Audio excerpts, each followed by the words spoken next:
Olá pessoal, tudo bem com vocês? Hoje eu venho trazer a última parte desse livro, As Memórias de Underground, por Roger Scruton.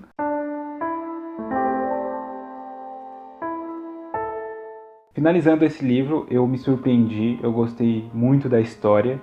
As últimas partes desse livro foram bem tocantes porque ele trata um pouco do anseio do personagem, que é o Jen, que é o personagem principal, assim como dos personagens secundários, como eles precisam sobreviver num sistema como o da União Soviética, na verdade, sobre a cortina de fumaça da União Soviética da época. Isso é bem importante porque o meio cultural foi a semente da União Soviética no leste europeu.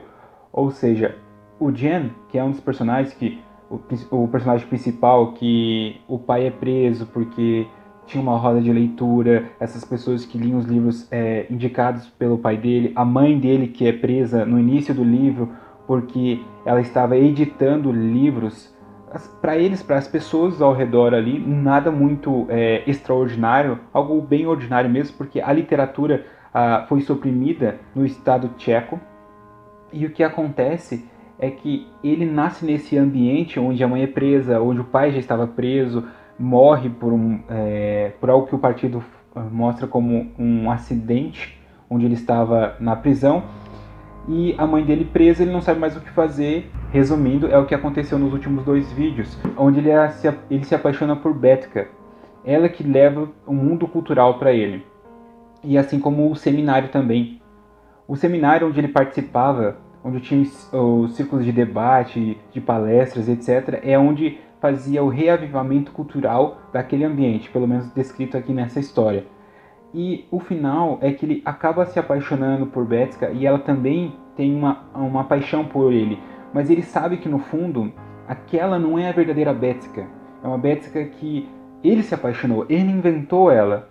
Mas também ela tem um porquê de causar aquela invenção para ele. O que não significa que ela não tenha se apaixonado por ele. Mas ela faz tudo isso e no final do livro ele começa a costurar todas as histórias dos personagens, é porque ela tinha uma filha doente e que precisava da ajuda e a influência que o Partido Comunista tinha para que ela fosse para os Estados Unidos, com essa filha doente que ela teve com o Padre Pavel. Sim, isso foi bem chocante, mas foi bem interessante porque o Padre Pavel ele vai descobrir o seu sacerdócio desde o início, mas ele teve o caso com a Betska, e depois ele, como ela teve uma filha, ele acha e acredita que a melhor escolha para ambos é que eles vivam no underground, que ele volte ao sacerdócio e que ela viva escondendo aquela filha, porque os membros do partido não permitiam, ou seja, na verdade não é bem uma permissão, mas é que não existia o medicamento necessário para aquela criança, não tinha como curá-la, só indo para fora, para outro país. E o interessante é que ela esconde isso, essa criança, ao longo do livro, ela não fala sobre ela. O padre Pavel também não fala nada sobre isso, o caso que ele teve com Betska, mas a Betska tem esse romance com o Jen. E eles se conheciam um ao outro, mas o Jen não sabia das histórias obscuras no underground entre eles. Porque ela queria as confissões do Jen, queria saber quem ele era, mas ela não queria dizer quem ela era para ele. E o padre Pavel, voltando ao sacerdócio, mostra para ele a realidade de uma confissão. Acho que foi uma das partes que eu mais gostei nesse livro, foi o Jen se confessando para o padre Pavel. E veja, o Jen não necessariamente tinha alguma fé embutida nele, não tinha algo esclarecedor da fé nele, porque ele tem uma atitude cristã, mas ele não sabe se ele acredita ou não em Deus, um tipo de agnosticismo, etc.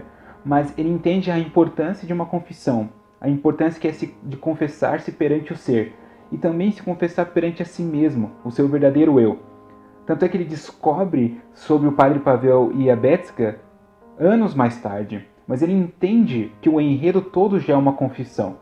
Ele está se confessando a sua ignorância, os seus problemas, a sua paixão por Betska que não é correspondido, o partido que está oprimindo as pessoas no Estado, mas que na verdade eles também estão se oprimindo. Essa foi uma parte interessante porque as próprias pessoas no Estado totalitário aceitam aquele estado de coisas por um bem maior. Então ele confessa que por medo, por covardia, ele também não queria sair do underground. Ele não queria sair lá do submundo onde ele estava para um mundo real, onde ele poderia enfrentar os problemas. Claro que enfrentar, diz ele, o Jem na história, o partido, por meio diretos de protestos e revoluções não funcionaria. E teria que ser por meio indireto. Tanto é que ele usa um pseudônimo no livro dele, Rumores. É assim que ele conhece Betska, porque ela fica com uma cópia do livro dele, Rumores, datilografado pela mãe dele. E essa parte da confissão foi interessante, porque ele confessa, assim como acontece no livro Confissões de Santo Agostinho, parece que tem uma entrelinhas ali, porque o Santo Agostinho, quando ele começa a confessar seus pecados no livro, né, ele está confessando para Deus, então não é para quem está lendo, e são pecados bem pessoais, desde roubos de criança até pecados sexuais escandalosos. E assim também acontece com ele, ele vai aos poucos confessando. E interessante é que o padre Pavel fala para ele, olha, a tua confissão, a tua contrição não está no que você está dizendo para mim, mas no que você não quer dizer e guarda em segredo, não por vergonha, mas por precaução, por autodefesa. E ali onde está a sua contrição, ali que está a sua verdadeira confissão, que só você sabe e você não falou. Então esse convívio que ele tem com o Padre Pavel também é causado porque ele estava muito desconfiado dela, da Betska, porque ele não sabia quem ela era direito, porque ela não se revelava, ela não dizia quem ela era. Ela tinha uma vida dupla. Ele pensava até que ela tinha uma vida tripla, porque ele não sabia direito quem ela era, eles não podiam se comunicar, muito porque eles eram perseguidos, né? Ele mostra quando ele ia para o seminário de filosofia, ele tinha um seminário de filosofia, e quando ele ia para o seminário lá conversar com as pessoas, ter as aulas específicas, eles tinham um processo que cada um precisava entrar num determinado horário, nunca entrar em dupla, porque a STB era muito... tinha a parte de espionagem, mas a principal espionagem que mostra no livro era da vizinhança, ou seja, não era a STB direto com os seus comissionários que vigiavam as pessoas, mas os próprios vizinhos. Então você tinha que andar de forma natural. Uma coisa que a Betska sempre falou para ele, para que você sempre tenha uma vida normal, só que você, por baixo dos panos, você possa fazer uma contra-revolução, mais ou menos nesses termos. E é interessante porque mostra algumas pessoas que estão ali no seminário de filosofia que ele participa, um deles que analisa só a forma como a palavra é falada, ou o significado das palavras. Esse significado tem importância. Por quê? Porque no final do livro é importante essa parte, porque a União Soviética se retira, o Partido Comunista se retira da Tchecoslováquia, porém, aquele retorno ao nacionalismo tcheco ele não existe mais. Toda a cultura e o nacionalismo que existia naquele país foi dissolvido pela União Soviética. E o que sobrou agora? Teria uma restauração? Não foi o que aconteceu. E ele mostra no livro que no seminário eles queriam trazer um intelectual americano para falar sobre os direitos humanos, sobre filosofia, sobre o pensar, etc. Ele veio para o seminário, só que interessante, ele era um pensador de esquerda. E esse pensador de esquerda comparou a ânsia que os tchecoslováquios tinham pela liberdade como uma mulher abortando uma criança. Que ambos tinham o direito de ser livres, tanto a mulher para abortar a criança, quanto os cidadãos da Tchecoslováquia para a liberdade. E ali há uma confusão, muito debate sobre isso, porque o que eles estão vendo é a saída do Império Vermelho, da União Soviética, do país, culturalmente, mas a invasão de uma esquerda progressista também no país. Essa retirada da União Soviética, dessa opressão, veio uma nova. Essa ideia do consumo desenfreado, dos shoppings, dos carros de luxo, das prostitutas, dos prazeres, do aborto, toda a ideia progressista veio junto. E o interessante é que no livro, esses intelectuais de esquerda americanos eles não estavam preocupados necessariamente com a libertação deles da União Soviética, mas sim pela propaganda causada por aquilo. E ele fica muito incomodado porque tudo que eles faziam no seminário de filosofia era para restaurar a cultura daquele país. Tanto por teologia, por filosofia, tanto questões de metafísica, questões da própria ciências específicas que eles discutiam, sempre tinha algo novo a ser discutido. Ele ali estavam formando a camada intelectual paralelo desse país, porque a camada intelectual oficial era membro do partido. E quando um partido não está mais lá, não tem mais os intelectuais oficiais do partido, o que sobra é um vácuo cultural grande que é suprido pelos americanos por uma cultura de consumo extrema. Então, toda a cultura nacional foi dissolvida. E isso é o que o Jen mais sente falta. É a busca pela verdade que no seminário que eles criaram era buscado. Não, as universidades que foram criadas depois na Tchecoslováquia não buscavam isso, apenas buscavam establishment acadêmico, assim como acontece com a esquerda americana. Os intelectuais americanos que buscam o establishment acadêmico, e esse molde foi formado na Tchecoslováquia, ou seja, saiu do império que diretamente o oprimia para um império vazio, que é essa cultura de massa, que era proposto pelos intelectuais de esquerda. Então, toda a base medieval que tinha daquele país foi dissolvido e substituído por uma cultura de massa. E mostra muito isso nesse livro, que eu achei muito importante. E como ele vira um professor no final do livro, ele é um professor nos Estados Unidos, ele fala como mostrar a um jovem o que é a importância de uma confissão, o que é a importância do transcendental, a importância de Deus se Deus foi dissolvido numa cultura de massa de consumo. Como mostrar quem é, o que é a filosofia, o que é a busca pela verdade, o que é de fato a verdade, se tudo foi dissolvido. Se tudo foi feito para comprar e para vender e selado em um acordo, que é o que ele mostra bem no final do livro, ele fala que o americano, para tudo, sela um acordo. Ele não está reclamando necessariamente da liberdade que ele adquire, mas pela falta do que fazer com ela. Porque simplesmente foi muito fácil para os habitantes, para os cidadãos da Tchecoslováquia adquirirem a liberdade, fácil entre aspas, mas fácil no sentido de que eles entenderam que é liberdade, mas eles não entenderam o que fazer com ela. Porque simplesmente agora eles poderiam comprar, eles poderiam ter os prazeres com as várias prostitutas, porque ele descreve como a cidade foi mudada. Que antes, por exemplo, as pessoas ricas, mais nobres, padres, sacerdotes, até o camponês mais simples poderiam conviver juntos no mesmo centro urbano. Quando o Estado tcheco ele é internacionalizado, agora há núcleos urbanos onde só há pessoas ricas e ao redor só há pessoas mais pobres, mais decadentes. E que tudo aquilo que ele sonhava foi dissolvido por essa nova cultura pop, por assim dizer. Que é algo que eles também, quando ele falava com a Betska ela era uma musicista e ela odiava a música moderna, ela preferia a música mais antiga, a música mais clássica, porque elevava a alma ao transcendente. E tudo é muito interessante porque o que eu tive de concepção no segundo vídeo, ele foi muito alterado. Porque ao entender no segundo vídeo eu falei sobre que a Betska tinha uma tendência protestante, mas na verdade isso era na verdade uma imagem, uma máscara que ela tinha. Na verdade, como ela teve esse caso com o padre Pavel, ela se distanciou da igreja, certo?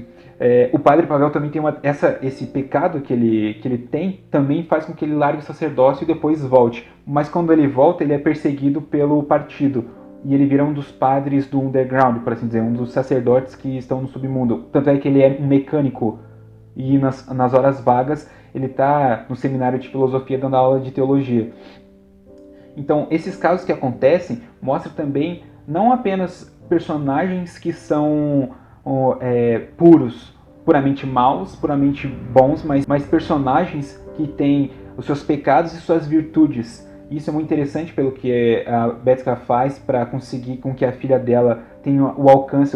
Ela tem um caso com um dos membros do partido, não um caso sexual em si, mas ela tem um romance com um dos membros do partido, e depois ela tem um romance com esse intelectual americano, para que ela fosse para os Estados Unidos. Nada indica no livro que ela teve algum caso com eles, mas sempre era um romance, porque essa era a forma que ela viu de se enquadrar no sistema. E ele mostra um pouquinho que, para sobreviver num regime socialista, tem que ter essa forma: a verdade na mentira e a mentira na verdade, e as duas dissolvidas em prol do partido. Então não existe certo, verdade e mentira, existe o partido. E você precisa se adequar a isso. A tua vida que você tem no partido é diferente da vida que você tem pessoal. Tanto é que isso, o Jen não consegue se encaixar nisso, porque ele não entende. Para ele, como ele está buscando a verdade tem que ser inteira, completa. E como ele via na Betska, ele não entendia porque que ela tinha vidas, por assim dizer. Ela tinha várias vidas, uma com a família, uma com ele, outra com os membros do partido que ela conhecia, outros no seminário de filosofia que ela também participava. Então ele não entendia o porquê disso. E aí a ideia de sacrifício, ela faz isso tudo em prol da filha dela. O padre Pavel se esconde, porque o padre Pavel, ele é, como eles descobrem, a STB acaba descobrindo o seminário deles, alguns membros são presos, inclusive o padre Pavel, que não mostra no final do livro o que acontece com ele. Dá a entender que ele foi preso e depois ele conseguiu ser solto. E quando ele está nos Estados Unidos, o Jen, ele vai para os Estados Unidos, ele consegue ser um intelectual numa universidade americana, ele lembra e reconhece ele é um intelectual nos Estados Unidos, o Jen, e ele se encontra com a Betska lá, na universidade, que entrega uma das cópias de Rumores, que é o livro dele, né, que ele escreve esse livro nessa história, As Memórias de um Underground, entrega para ele. E eles se encontram nas últimas linhas ela fala, porque ela entrega, ele consegue o livro de volta, e ela fala: recorda as palavras dela ao recolocar o livro em minha bolsa. Aqui está você de volta ao meu sonho. E agora, 20 anos depois, entendi o que ela quis dizer.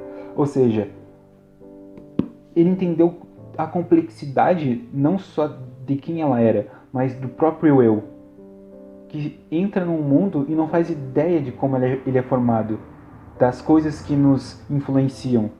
Tanto que ele relata sobre o que influencia ele, o padre Pavel, a Betska, as ideias, a saudade que ele tinha da mãe dele, da família dele, todo o relato do Jen, das coisas que ele presencia. Então, 20 anos depois, ele conseguiu entender tudo o que ela fez, tanto pela filha quanto por ele. Porque ele tinha que ter essa busca pela verdade, não por ela, porque ele se apaixona por ela, mas por ele mesmo, a busca pela verdade, por ele mesmo, não por causa de alguém que o influenciou. Então, essas últimas entrelinhas é muito interessante e deu para notar também um pouco do livro Fahrenheit, né, um pouco sobre esse livro Fahrenheit, porque no livro Fahrenheit as pessoas tinham que decorar os livros e ele mostra um pouco sobre isso. Há várias referências a George Orwell também, a Kafka e o Dostoiévski. Então, ou seja, é uma vasta literatura que descrita no livro, que eles sempre estavam lendo, sempre discutindo sobre esses temas. E para uma ficção filosófica, para finalizar, o que eu acho bem interessante foi a mudança no cenário. Ou seja, a descrição do cenário parece muito Tolkien, que ele vai descrevendo as folhas, o ambiente, as montanhas, mas nesse caso ele vai descrevendo os edifícios acinzentados, tristes porque não tinha mais o belo. Tanto é que ele fala que as igrejas, as capelas, tinham uma obra rococó, ou seja, uma obra meio antiga e meio feia, porque também ele não sabia que aquilo já estava degradado. Ele não conhecia mais a arte, porque a arte foi dissolvida no partido e as próprias almas foram dissolvidas no partido, por assim dizer. E no final também, algo interessante que ele fala: países, estados são formadas pelos livros. Ou seja, a cultura de um país é formada pelos livros. Não necessariamente, ele fala, estava conversando com a Betska, que esses livros são da cultura nacional, mas de uma cultura universal que abrange todo o ser. E quando aquilo é dissolvido, aí sim é uma dominação, uma repressão muito forte. Não é a repressão militar que o preocupava, mas a repressão intelectual, onde tudo está dentro do partido, e o partido é o Estado. Tudo está nele, nada fora dele. Tudo para o Estado. Quando isso é impregnado na alma humana, não há mais liberdade, porque tudo que tu faz ronda em torno do partido. Você se entrega ao partido porque você precisa de uma condição melhor, porque você precisa de um cargo intelectual, porque tu precisa de uma vida acadêmica, de um trabalho, de sobrevivência. Tudo gira em torno do partido. E quando ele não quer mais isso e não consegue entender por que há perseguições das pessoas dissidentes, ele se sente vazio. Tanto que ele é ateu no início do livro e tem um tipo de agnosticismo no meio, um cristianismo meio primitivo nele. E ele não sabe mais o que fazer. Então, por isso que a parte das confissões do Jan foi bem tocante para mim, porque mostrou o verdadeiro eu dele. Desde pecados simples a pecados escandalosos que ele pensava, que ele cometeu. Então, essa busca da verdade mostra a busca do eu, e a busca do eu retorna à verdade, que ele depois descobre que é Cristo, que é bem interessante também, que ele não conhecia, nunca tinha lido a Escritura, etc. Então ele vai também descobrir a Escritura no seminário de filosofia, e essa busca incessante pela verdade, porque ele fala que a verdade ela se esconde, e quanto mais você tenta buscá-la, mais ela se esconde, até que uma hora ela decide se revelar. E é assim que termina o livro, basicamente. Espero que vocês possam ler essa obra, As Memórias de Underground, de Roger Scruton. Tem muito do Roger Scruton aqui, porque ele também, quando no período que a União Soviética estava invadindo as universidades, no período não, hoje ainda existe isso, né, mas mais pelas as esquerdas nacionais, mas quando tinha uma invasão intelectual muito mais forte da União Soviética, o Roger Scruton foi um dos autores que foi opositor a essa invasão intelectual e que ficava sempre também no underground, que ficava não ficava no núcleo. Hoje em dia que nós temos um contato maior com esse autor, que virou expoente do conservadorismo tanto britânico quanto aqui no Brasil, e essa é uma obra dele que mostra bem o que me lembra muito que ele é o Jan. Ele, não sei se ele se apaixonou, não sei quem é a Betska para ele, mas com certeza ele é o Jan nessa história, porque muito do que ele fez e faz pelo conservadorismo resulta muito nesse personagem. Então, espero que vocês possam ler esse livro, né, depois dessa série de vídeos comentando essas páginas, e acredito que no futuro a gente possa fazer com mais obras assim também. Muito obrigado pela atenção de vocês. Salve Maria!